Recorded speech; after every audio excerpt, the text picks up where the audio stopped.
What if a single thought could completely transform the way you live? Not a quote you save, not a video you like, a thought that hits you so hard, you start living differently the same day. I'm going to tell you that thought, but I'm not giving it to you immediately, because if you hear it too early, your brain will treat it like inspiration and throw it away. I want you to feel it. I want it to land. So here's the deal.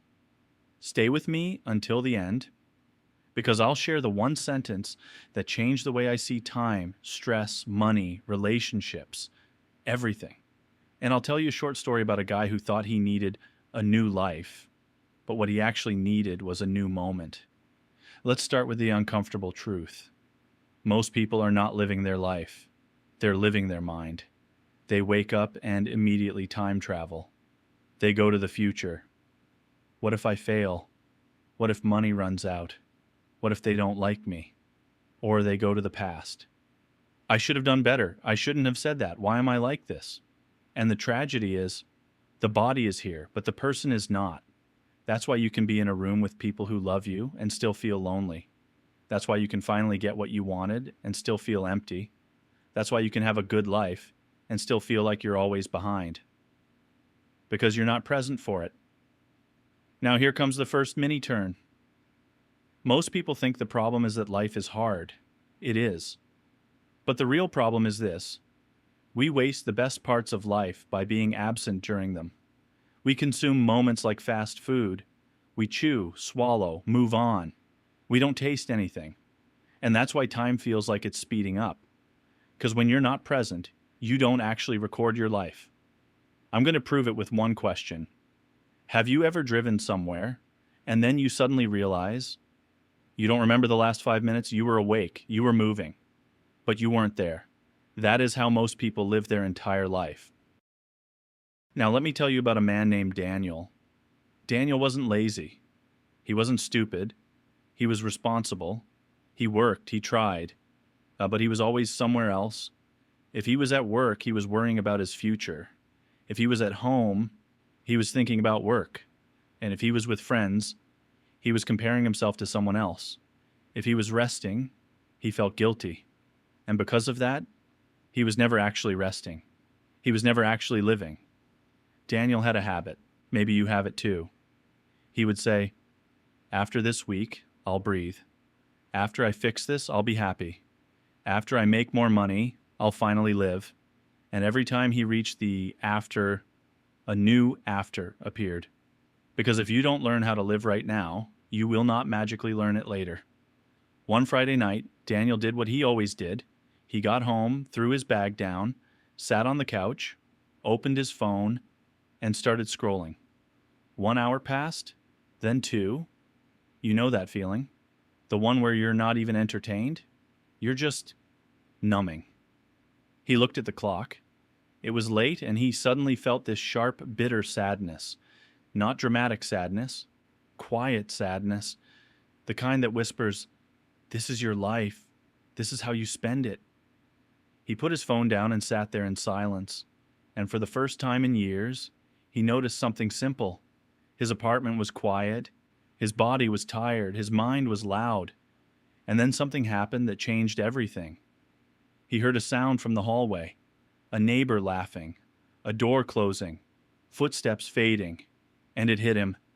Life is happening everywhere, and I'm not in it. That night, Daniel didn't sleep well. Not because he was busy, because he finally saw the cost of being absent.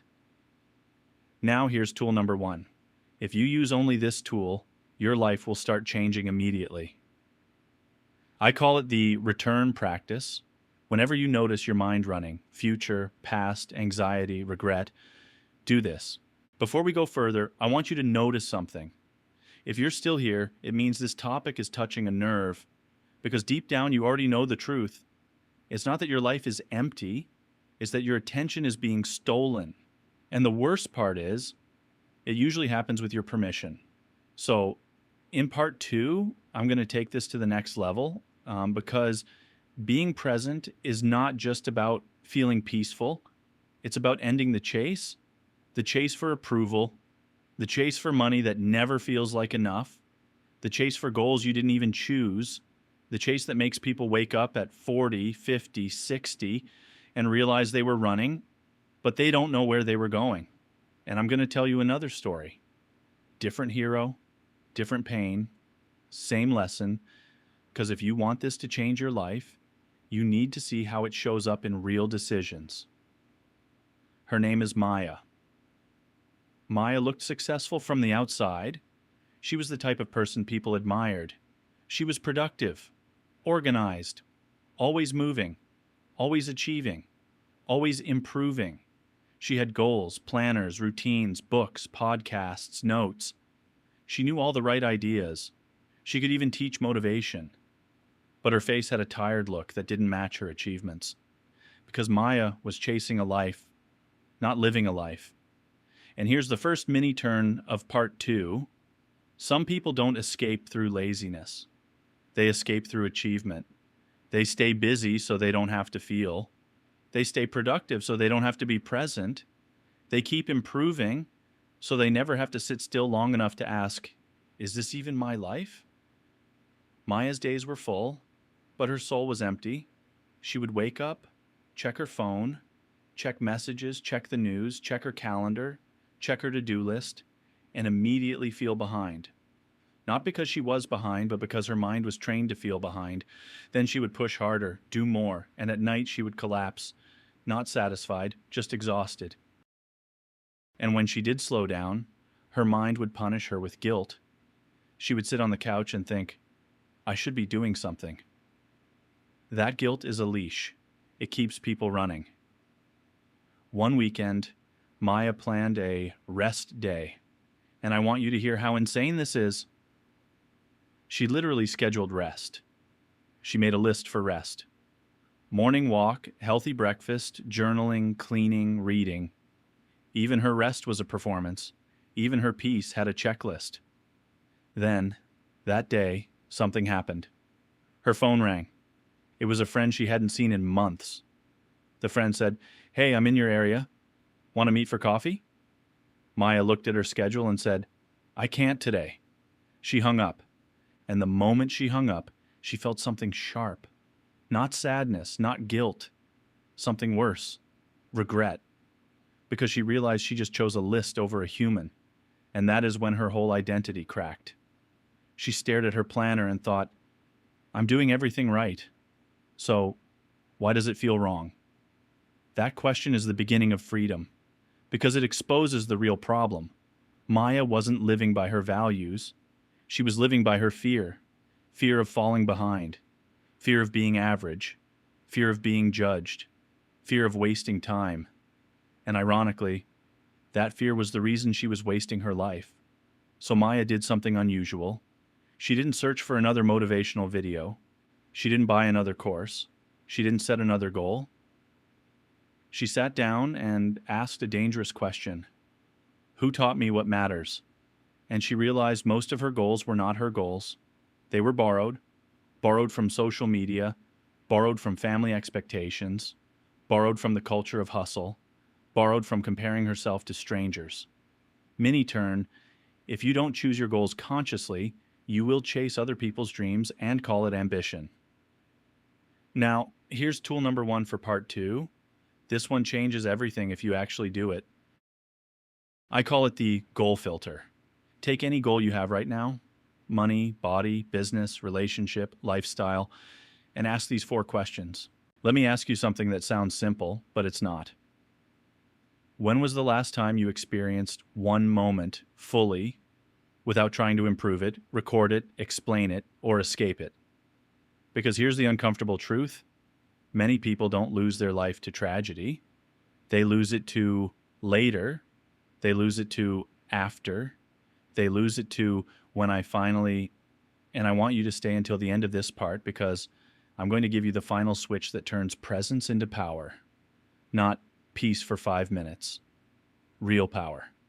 The kind that changes your money decisions, your confidence, and how you handle stress. Now, we already talked about Daniel, the man who escaped through distraction, and Maya, the woman who escaped through achievement. But there's one more type of person, and if you recognize yourself in this one, you're going to feel exposed. This third person escapes through control. His name was Victor. Victor was the kind of person who always had a plan. Always. Even his relaxation had a plan. His mind was like a security guard that never sleeps. He didn't trust life. He didn't trust people. He didn't even trust himself to relax. Because if he relaxed, something might go wrong. Victor's biggest fear wasn't failure, it was uncertainty. So he tried to control everything. Money, timelines, people, outcomes. And on the surface, he looked strong. But inside, he was exhausted. Because control is expensive, and the more you pay for control, the less you have for life. Victor was successful in small ways. He got things done. People relied on him. But he never felt done. He never felt satisfied. Because when you live in control, you can't feel safe. You're always scanning for what could go wrong. One evening, Victor went to dinner with someone important, a partner, a friend, someone who cared about him. They sat at a table, warm lighting, good food. The person across from him was talking, sharing something real, something vulnerable. And Victor nodded. He smiled. He said the right words, but his mind was somewhere else. He was calculating, worrying, thinking about work, thinking about money, thinking about the next day. And suddenly the person across from him stopped talking and said softly, "Are you even here with me?" That sentence hit Victor like a punch, because it wasn't an insult. It was a mirror. And for the first time, Victor felt something he tried to avoid his entire life. He felt the truth. He wasn't living. He was managing. Mini turn. There is a difference between living and managing your life. Managing is about control. Living is about presence. That night, Victor couldn't sleep. His mind tried to escape, but the question stayed. If I can't be here for one dinner, what am I really building this life for? Now, tool number 1 for part 3. This is for people who live in control, worry, and overthinking. I call it the control tax.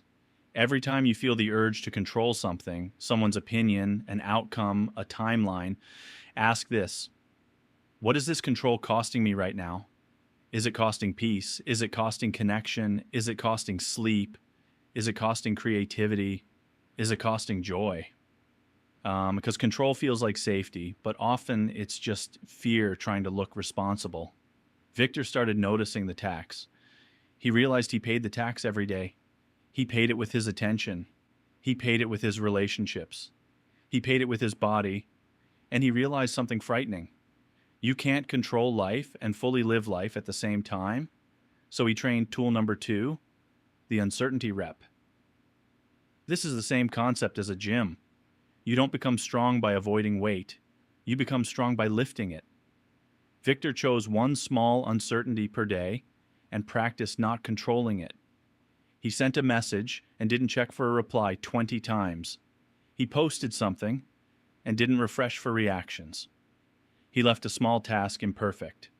He allowed someone else to choose. He arrived somewhere without rushing. These were reps. Uncertainty reps. Before we begin, I need you to promise me something. Not in the comments. Not out loud. Just inside your head. Promise me you will not listen to this like entertainment. Listen to it like your life depends on it. Because for many people, it does. And I'm going to warn you, this part is not comfortable. It's not dramatic in a fake way. It's dramatic because it's real. And if you stay until the end, I'm going to give you a 60-second practice that can snap you back into life in the middle of anxiety, in the middle of stress, in the middle of a normal day that you're about to waste. Now we talked about Daniel, distraction, Maya, achievement, Victor, control. But there is one more reason people avoid the present that nobody wants to admit. Yet they avoid the present because it reminds them that time is leaving. And if you're still living like you have infinite time, this will hit you. Let me tell you about a woman named Elena. Elena was a good person. She wasn't evil. She wasn't lazy. She was normal. And that's the scary part, because what happened to her can happen to anyone. Elena lived in later. Later, I'll call my dad. Later, I'll spend time with my kids without my phone. Later, I'll start the thing I really want. Later, I'll travel. Later, I'll love better. Later, I'll slow down. Later. And later felt responsible. Later felt safe. Later felt like a plan. But later is a liar. One Tuesday morning, Elena was rushing. She was late. She was half present, half thinking about the day. She picked up her phone, checked messages, checked news, checked something that didn't matter, because she felt that small anxiety that says, if I don't check, something will go wrong. Then her phone rang again. It was an unknown number. She almost ignored it, because she was busy, because she had a schedule, because she was doing life. But something made her answer. A calm voice said, "Is this Elena?" "Yes. I'm calling from the hospital." And in that second, the world changed. Her father had collapsed. It was serious. Elena stood still. The room went quiet. Her body was here. Her mind disappeared. She drove to the hospital like a person in a dream, not speeding, not calm, just numb. And when she arrived, she saw him. He was awake, but he looked small, smaller than she remembered. And that's when the real pain hit her, because her brain didn't show her the hospital first. Her brain showed her every later. Every time she said, "I'll call tomorrow." Every time she texted instead of visiting. Every time she was in the same room and still checked her phone. Every time she rushed through dinner. Every time she listened with half an ear. And she realized something brutal. She wasn't just losing time today. She had been losing it quietly for years. Mini-turn. You don't lose your life in one moment. You lose it in 1,000 small moments you treat like they don't matter. Elena sat next to her father's bed, and for a long time, they didn't speak. Not because there was nothing to say, but because in that silence, she finally felt what she had been avoiding. Grief. Not grief of death yet, grief of absence, grief of the moments she didn't live. Then her father looked at her and said something simple, not a speech, not a lesson, a simple sentence that cut deep. "You're always in a hurry." And Elena broke, because he wasn't accusing her. He was just observing reality. And reality is what we avoid. She held his hand and promised herself something that night. Not a goal, not a plan, a rule. I will stop postponing my love, because that's what later really is. Postponed love, postponed life. Now I want to give you tool number 1 for this part. It's called the regret test. Anytime you say later, ask, if this disappears tomorrow, will I regret what I did today? If the answer is yes, you don't delay it. You do a small version today. You send the message. You make the call. You look into their eyes. You sit down without your phone. You take the walk. You breathe.